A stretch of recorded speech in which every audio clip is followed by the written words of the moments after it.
kumakain na kami, mas lalo kaming nawalan ng gana dahil dun sa nangyari. Wala na po talagang lasa yung pagkain. Yes, yung fried chicken, guys, ano naman lang yung, magkaano lang naman yung flour, yung asin, yung paminta, para lang magkalasa yung chicken, magkano lang po yun, 'di ba? Doon naman, para naman sa worth it naman yung pumila kami doon ng 1 to 2 hours, 'di ba? Tapos titikman namin yung chicken na wala talagang lasa, guys. Mas masarap pa talaga yung lutong bahay or sa kalenderya. Ganun po, opo. Tapos yung kaldereta, so ayun po, na-disappoint kami dahil hindi na nga masarap yung pagkain, inaway pa kami doon, mahaba pa yung pila, pero ganun talaga, ginusto namin ma-experience yung Diwata Overload Paris eh. So yeah, hindi ko alam, hindi ko talaga siya may recommend sa mga taong gustong-gusto siyang tikman dahil hype siya, and yung ibang influencer, ibang vlogger is hindi talaga sila nagpakatotoo sa review nila. Yung honest, yung totoong review nila para dun sa Overload Paris. Kasi as a vlogger, as an influencer, you need to tell the people kung ano talaga yung review nyo. Masarap ba siya? May lasa ba siya? Para sa ganun, may improve ni Diwata yung kanilang pagkain. So for me, sa honest review namin, hindi talaga masarap lahat ng pagkain. Lasang sunog yung kaldereta, walang lasa yung fried chicken, and according sa mga pinsan ko, wala din pong lasa yung kanilang pares, 'di ba? So, sa ganon, ito, ayoko masara yung business ni Diwata dahil nagpapakahirap siya doon, but sana i-improve niya yung lasa man lang ng mga pagkain para naman yung pinila ng mga tao doon ay worth it at hindi sila madi-disappoint. And at the same time, yung mga staff niya, dapat ayusin nila yung trato nila. Kasi guys, ano naman yan eh, hindi naman yan whole day na nagtatrabaho sila. It's a rotational shift. So sila yung sa night shift. So dapat expected nila na dapat marami silang energy.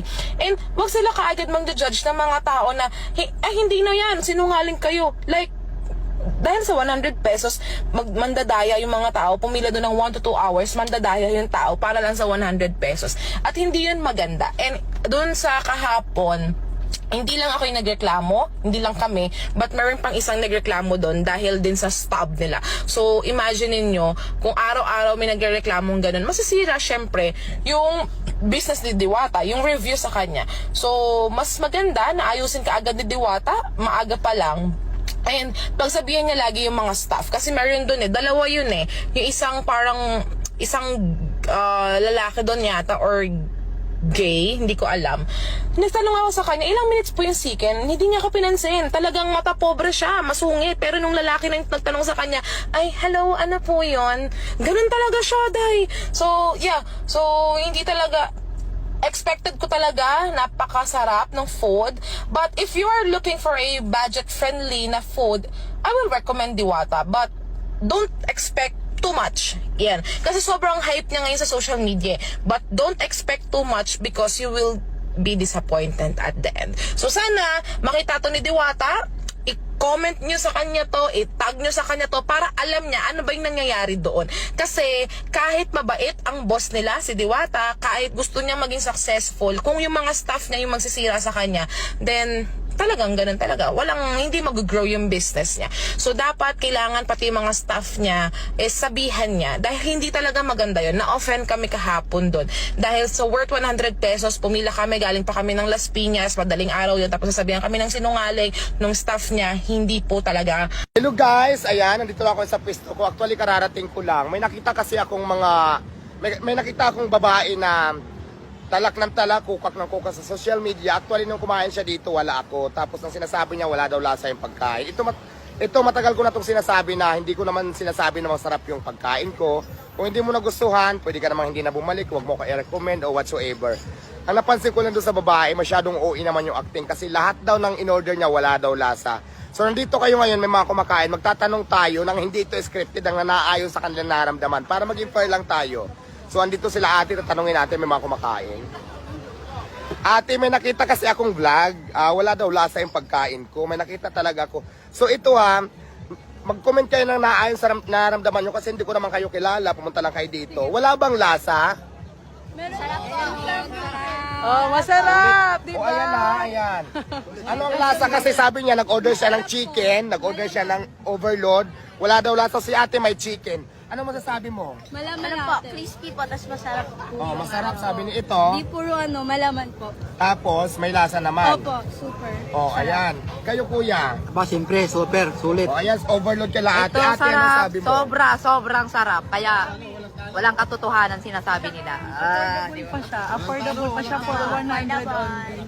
Oh, ayan na. Hindi to scripted. So, ate ha, sila ang nagsabi. Isa versus ilang itong natanong ko pa lang na magkakasama. So, 5. 1 versus 5. So, hindi ako maniniwala sa'yo. Doon pa rin ako sa nakakarami. So, yun lang ate ha. Kung hindi ka man nasarapan, aywan ko, hindi ko alam kung talagang honest review ba yung ginawa mo or whatsoever.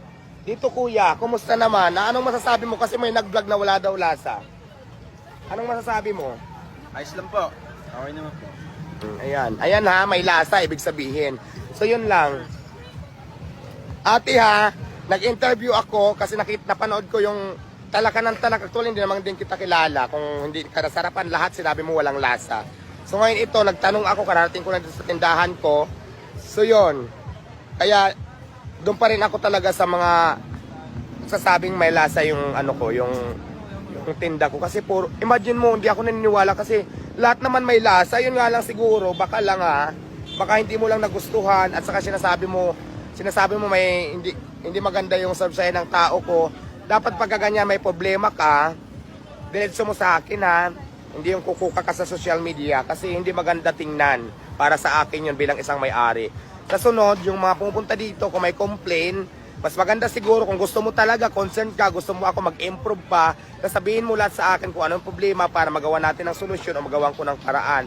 Hindi magugulat na lang ako, kumukuka ka na sa social media, sinasabi mo pa lahat, puro paninira. So, hindi maganda yan ugali mo te. Sayang, sosyal-sosyalan ka pa naman, pero hindi ako naniwala sa'yo. So, yun lang ate, sana makita mo tong video ko. Salamat. Mabuhay ka.